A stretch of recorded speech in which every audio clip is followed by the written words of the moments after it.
Aliens dumped their obsolete warship on Earth. Humanity turned it into a nightmare. The kill code bounced off a pile of scrap metal. High Auditor Crixus dropped to his knees on the command deck of the ship he had come to burn. His crystalline mandibles clicked together so fast they made a high, thin whine that only he could hear. He stared at his wrist console. The screen flashed a perfect, bright green. The command had been sent. It had been received. It had been acknowledged by his own network. And nothing had happened. No flash, no detonation, no neat and quiet end. Somewhere deep inside the black hull beneath him, a heavy piece of machinery thudded once. Then it thudded again. It was not the clean hum of plasma. It was not the smooth vibration of an energy shield. It was pure, brute weight. It shook the metal floor plates. It rattled the teeth in his skull. Crixus pressed the kill switch again. He pressed it a third time. The green light blinked back at him, cheerful and useless. He did not understand. This was a physical impossibility. This specific scuttle code was hardwired into the core of every single vessel the Ethelgard Ascendancy had ever built. It could not be blocked by shields. It could not be rewritten by engineers. It bypassed the command deck entirely and spoke directly to the antimatter heart of the ship. It was designed to turn the entire dreadnought into a cloud of superheated gas in 1.2 seconds. It had done exactly nothing. The heavy thudding beneath his boots grew faster. It became a steady, rhythmic pounding, the sound of 40 massive iron hammers pulling back on their springs. Behind him, a human cleared his throat. "The part that still keeps me up at night. No one saw this coming, not even us. Stay close. This is not the story you think it is." 2 hours and 17 minutes earlier. High Auditor Crixus stood on the bridge of his command cruiser and watched the Mars Zenith rig grow larger in the viewing port. He had 5 heavy escorts flying in a tight diamond formation around him. He turned his head and looked at his tactical officer. "Lock main batteries on the 3 largest human habitats on the surface," Crixus said. "Do not power the firing coils. Just hold the target locks. Let their early warning systems see us looking at them." The tactical officer tapped his screen. "Locks confirmed, High Auditor. They know we are here." Crixus nodded. He had done this exact procedure 14 times before. He had audited 14 different species. He had overseen 14 economic defaults. He had executed 14 planetary repossessions. The pattern never changed. First came the panic. Then came the desperate begging. Then came the rage. Finally, when they realized the Ascendancy held all the cards, came the quiet surrender. He expected nothing different today. "Bring us into the main docking ring," Crixus said. "Tell the human delegation to meet us at the primary airlock. I do not want to spend more time in this system than I have to." The cruiser slid into the massive iron clamps of the Zenith rig. The clamps locked with a harsh jolt that made Crixus grit his teeth. Ethelgard stations used magnetic fields to dock ships. Humans still used physical metal claws. It was barbaric. The airlock cycled open with a hiss. The smell hit him immediately. It was a sharp mix of burned ozone, chemical coolant, and human sweat. Crixus adjusted the collar of his uniform. He breathed in a deep lungful from his own personal supply of filtered, sterilized lithium air. The smell of organic sweat was an insult to a civilized species. He walked down the metal umbilical tube. His 2 heavy enforcers walked exactly 3 paces behind him. Their plasma rifles rested across their chests. Index Keeper Owl walked beside Crixus. Owl was a Venthian. He had soft skin and 4 large eyes that darted back and forth constantly. He was already looking at a datapad, tapping the screen with nervous fingers. "The legal decree is ready, Auditor," Owl said softly. "The terms are absolute. They have failed the stewardship mandate." "Of course they failed it," Crixus said. He did not break his stride. That was the entire point of giving it to them. 18 standard years ago, The Ethelgard Ascendancy had publicly gifted Earth a decommissioned Class Omega dreadnought. They called it an act of galactic friendship. In reality, it was a perfectly crafted legal trap. The ship was a radioactive husk. It had no weapons, no fuel, and a failing core. The treaty required humanity to maintain the massive vessel to strict Ascendancy safety standards. No young species had ever survived the maintenance costs of a Class Omega hull. Every single one had bankrupted their own economy trying to fix the unfixable. They always defaulted within 7 years. Earth had managed to hold on for 18 years. Crixus was honestly surprised they had lasted this long, but the end result was exactly the same. They were broke. The deadline had passed. The ship was a hazard, and the Ascendancy now had the legal right to claim their entire solar system as collateral. Crixus stepped out of the umbilical and into the main reception chamber of the Zenith rig. He stopped. He looked around the room. There were no ceremonial guards. There were no banners. There was no line of sweating diplomats waiting to grovel at his feet. There was only one man. The human was leaning against the back wall of the room. He was wearing a faded canvas jacket covered in grease stains. A heavy wrench hung from a hook on his belt. He was holding a dented aluminum flask in one hand, slowly pouring a dark, hot liquid into a small metal cup. He did not bow when Crixus entered. He did not stand up straight. He did not even stop pouring his drink. "You must be the audit team," the human said. He took a sip from his cup. "I am Masterite Jer Cobb. Welcome to Mars." One of the Ethelgard enforcers stepped forward, gripping his plasma rifle tighter. Crixus raised a hand to stop him. He looked down at the human. "Masterite," Crixus said. His voice was cold and flat. "You are not a diplomat. Where is your planetary council? Where is the leader of your government?" "They are busy," Cobb said. He screwed the cap back onto his flask. "They sent me. I run the salvage yards here. You came to talk about a ship. I am the one who works on the ships, so talk." Al made a small, high-pitched noise in the back of his throat. No one had ever spoken to a high auditor like this. It was a direct violation of protocol. Crixus did not shout. He did not show anger. Anger was for lesser species. He simply held out his hand. Owl scrambled forward and placed the heavy glass datapad into Crixus's palm. "Very well," Crixus said. "I will read the terms to you. You will sign them on behalf of your species. The Ethelgard Ascendancy declares Earth in total default of the stewardship mandate. You have failed to maintain the vessel Corvath. You have allowed a Class Omega hazard to degrade in a populated sector." Cobb took another sip from his cup. He said nothing. "Therefore," Crixus continued, his voice rising so it echoed off the metal walls, "the hull is forfeit. Your trade rights are permanently revoked. The Ascendancy is reclaiming the vessel. Your species will be reassigned to agricultural duty to pay off the debt of the hazard removal. You have 72 standard hours to evacuate all military personnel from this system." Crixus stepped forward and pushed the glass datapad hard against Cobb's chest. "Sign the ledger," Crixus ordered. He waited for the man's hands to shake. He waited for the tears. He waited for the human to drop the cup and beg for a new payment plan. Cobb did not drop the cup. He reached out with his free hand and took the datapad. He looked at the glowing text for 3 seconds. He did not read the terms. He just looked at the bottom line. Then he pressed his thumb against the biometric scanner. He handed the glass pad back to Crixus. There was a perfect, thick black grease smudge right across the glowing official seal of the Ethelgard Ascendancy. "Okay," Cobb said. Crixus stared at the grease mark. Then he stared at the human. "Okay," Crixus asked. He could not stop the word from coming out. "Yep," Cobb said.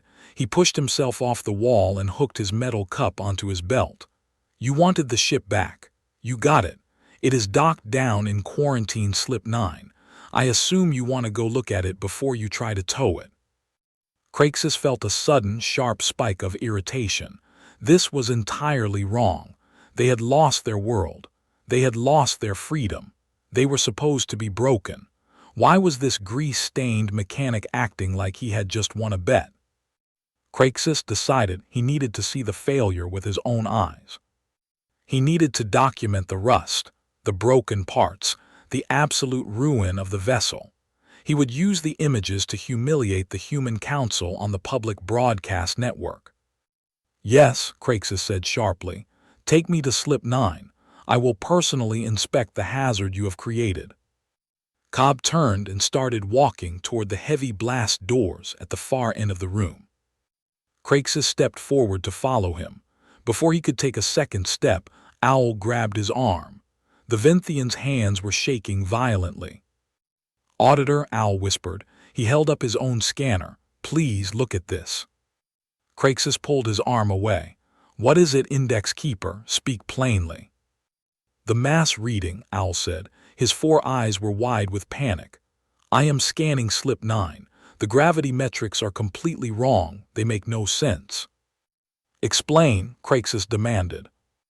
"The hull we left them 18 years ago weighed exactly 4.2 million metric tons," Owl said. He tapped the screen frantically. "I am reading the object currently sitting in Slip 9. High Auditor, the object in that bay weighs 9.8 million metric tons. It is so heavy it is generating its own localized microgravity." Crixus stopped. He looked down the hallway at Cobb's back. Then he looked back at Owl's scanner. He read the numbers. The Venthian was right. The mass had more than doubled. For a second, Crixus felt a flicker of doubt. But then his bureaucratic logic reasserted itself. "Garbage," Crixus said flatly. Owl blinked. "Sir." "They are primitive," Crixus explained. "They could not fix the core. They could not afford the maintenance parts. So they simply turned the massive cargo bays into a dumping ground. They have filled a Class Omega dreadnought with 18 years of their own planetary trash. Rock, scrap metal, dead soil. That is where the weight comes from." Owl looked down at his screen. "But sir, the thermal output is also—" "Enough," Crixus snapped. "I will not stand here and debate the garbage habits of a failing species. We will go to the bay. We will document the ruin. Then we will leave." He walked past Owl and followed Cobb down the long access corridor. The walk down the umbilical took 4 minutes. The air grew colder with every step. The lights overhead flickered and buzzed, struggling to pull power from the station's main grid. Crixus noticed that his 2 enforcers had to activate the internal thermal heaters in their armor. The human walking in front of them did not even shiver. Cobb stopped halfway down the hall. He reached into his jacket and pulled out the heavy black gloves he had tucked into his belt earlier.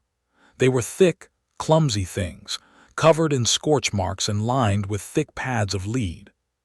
Cobb pulled the right glove onto his hand. He flexed his fingers, testing the stiff material. "These," Cobb said quietly, not looking back at the aliens, "are for dragging corpses out of the fire." He pulled the left glove on. "Let's go look at your ship," he said. They reached the end of the corridor. A pair of massive steel blast doors blocked the path. They were 40 meters high and painted a dull, chipping yellow. There were no holographic interfaces. There were no retinal scanners. Cobb stepped up to a physical metal keypad bolted to the wall. He punched in 6 numbers with a heavy, gloved finger. Deep inside the walls, a massive gear clunked into place. The sound was loud enough to hurt Crixus's ears. Then nothing happened. For 10 long seconds the doors stayed shut. Crixus let out a short, harsh laugh. "Your own doors do not even function," Crixus said. "How did you ever expect to?" The floor dropped out from under his argument. The station groaned. The heavy doors began to pull apart. They moved incredibly slowly. A shower of red rust fell from the ceiling tracks, drifting down onto the shoulders of the Ethilgard enforcers. The grinding shriek of unlubricated metal filled the hallway. Crixus stepped up to the opening line. He pushed past Cobb. He wanted to be the first one to see the ruined, trash-filled husk. He wanted to see the exact shape of human failure. The gap grew wider. 1 meter. 3 meters. 10 meters. The harsh docking lights of Slip 9 flickered on, cutting through the dark. Crixus leaned forward, ready to issue his final judgment. He looked into the bay, and his breath stopped in his throat. Crixus stepped into the bay and stopped. The ship was not a dreadnought anymore. It was a fortress. 18 years ago, the Ethelgard had sent Earth a hollow thing, a radioactive skeleton stripped of every system that mattered. Humans were supposed to fail. They were supposed to run out of money trying to rebuild it. Instead, they had done something else entirely. The hull was no longer the dull gray of standard military plating.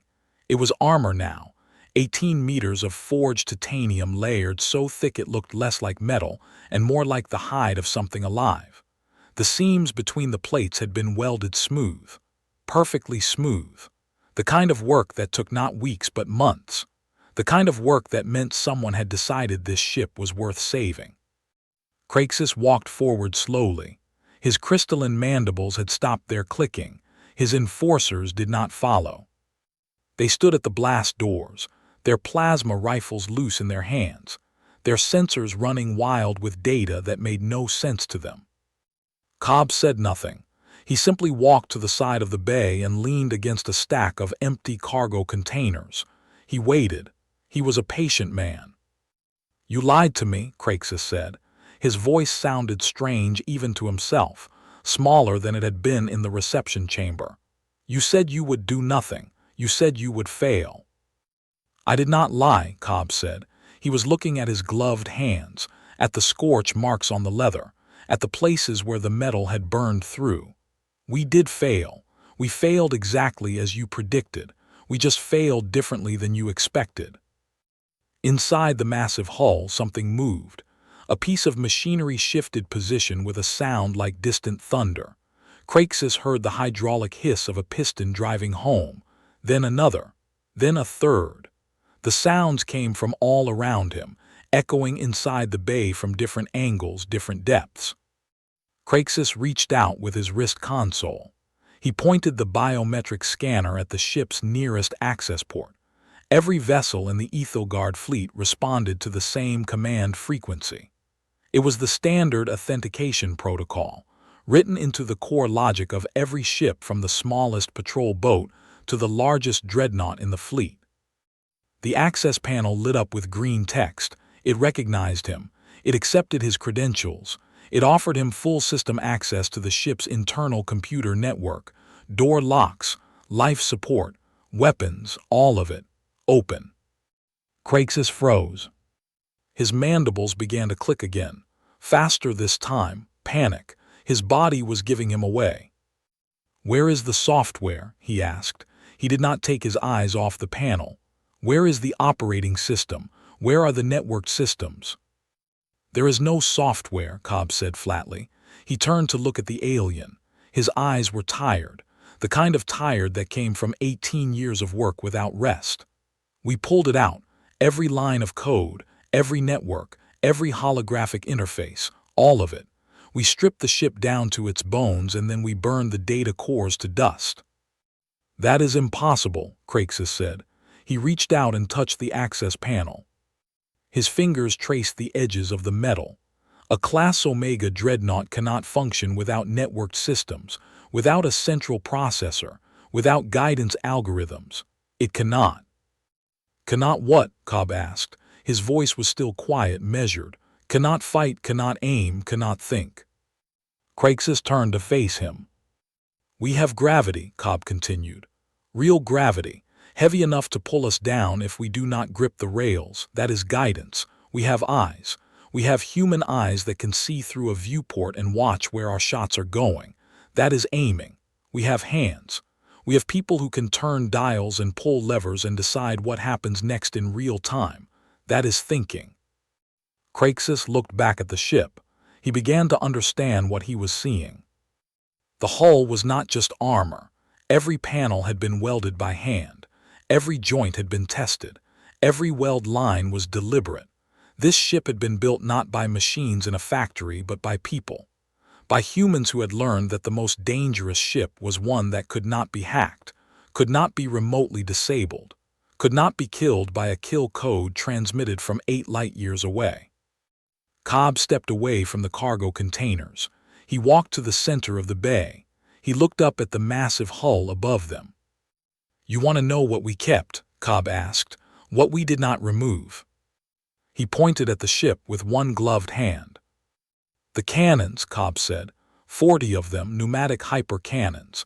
They run on compressed air and mechanical timing. No electrical trigger, no targeting computer. You pull the compression lever and gravity does the rest. The shot fires 18 seconds later.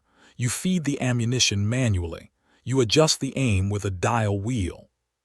You get feedback from a mechanical gauge that tells you the barrel temperature. Crixus felt the fear beginning to move through his limb like ice water through his veins. "Those cannons," Cobb continued, "are pointed at your escort ships right now, have been pointed at them for the past 4 minutes. You want to know how I know they are pointed right? Because I walked you to that spot on the floor, the one where you would stand and look up, the one where your body would block the thermal sensor, so we could lock on without you seeing the numbers change on your wrist console." "You planned this," Crixus said. "It was not a question." "No," Cobb said. "We did not plan this. We did not know you were coming. We did not know when you were coming. We just knew you would come. Eventually, they always do. So we built a ship that could say no." Crixus pulled up his private communication channel with trembling hands. His fingers moved slower than they should. The fear was making him clumsy. "Rostova," Crixus said, his voice was steady. "Years of discipline, years of training. This is High Auditor Crixus. I am ordering a full system scan on the derelict in Slip 9. I want power readings. I want weapons status. I want a complete architectural analysis. Now." Static, then the calm voice of his scan officer, 8 light-years away on the command cruiser. "Acknowledged, Auditor. Running the scan now. Stand by." Crixus walked the perimeter of the bay. His mind was moving faster. The fear was sharper. This was not a dreadnought anymore. This was something that had been thought about, planned for, designed by someone who understood warfare from first principles instead of from 10,000 years of doctrine. Someone had decided that the future of the human race was worth more than their own lives. Someone had decided to build a coffin that could fight back. The realization hit him like a physical blow. He had come to this system 14,000 years ago, not in person, but the Ethelgard ascendancy had. He was the heir to that decision, the inheritor of that ancient calculation: send a broken ship, wait for them to fail, repossess their world. It had worked 14 times. It would work a 15th time.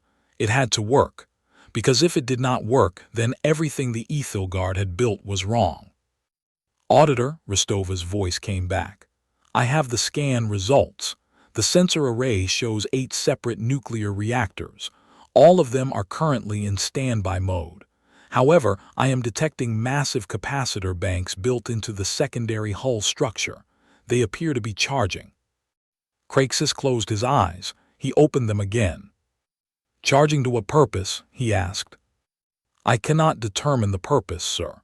There is no power supply specification in any Ethelgard database. The ship should not have this capability. It should not even be possible to." "The weapons," Crixus said. "Rostova, where are the ship's primary weapons? What is currently online?" He could hear Rostova breathing on the other end of the channel, breathing fast, panicking. "Auditor, the vessel's targeting system just activated. It has locked onto all 5 of your escort ships. The lock is solid. Full weapons system integration. All batteries hot. Sir, I recommend immediate evasive maneuvers. I recommend." Crixus cut the channel. He was still breathing. His hearts were still beating. His body was still responding to the orders of his mind. This was good. This meant he could think. He had come to burn a garbage ship. He had come to humiliate a failing species. He had come with 4 destroyers and a command cruiser, all of them bristling with plasma cannons and missile batteries. He had come to deliver a decree and receive a signature and leave this system 14,000 years richer. And he had just walked into a trap that had been set by a species that had 14,000 years of resources.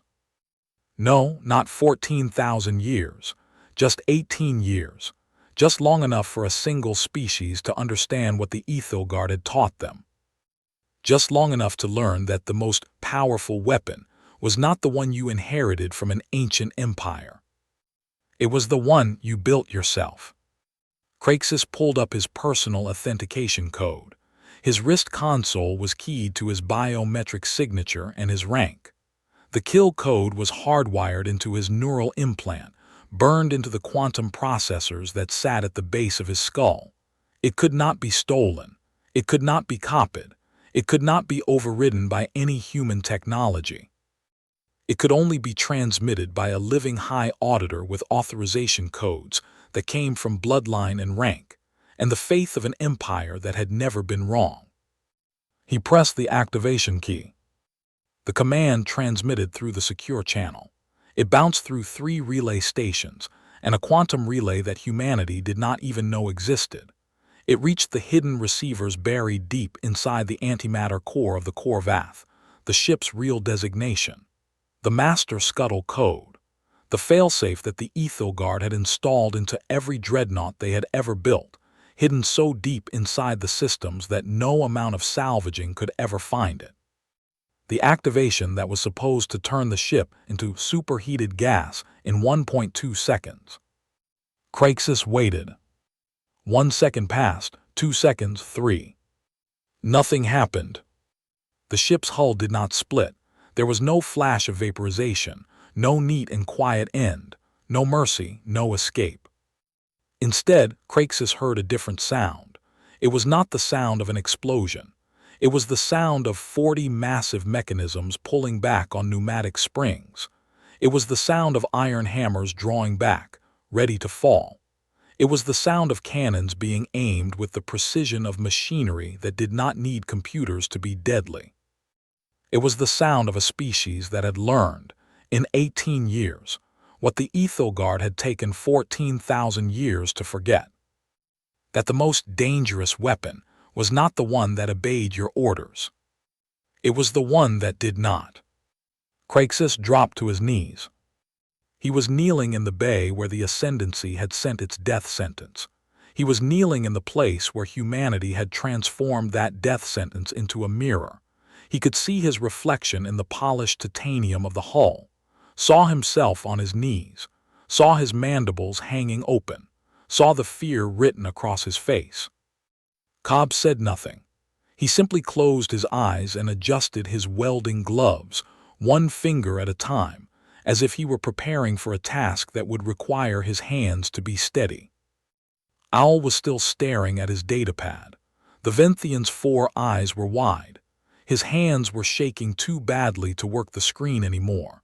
He had dropped it to his sides, and it was swinging at his leg like a dead weight.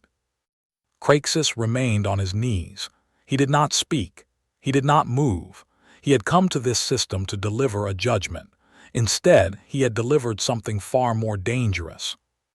A prophecy. Because every ship in the Ethelgard fleet had the same architecture, the same design philosophy, the same assumption that ancient technology would always be superior. And if humanity had learned to strip the software and keep the cannons, then so could the Verath, so could the Telnok, so could every young species that the Ascendancy had ever sent a broken dreadnought to die with. The Empire would not fall in a day, it would not fall in a year, but it would fall. Crixus could feel it now. The certainty was gone. In its place was something else, something cold and clear and final.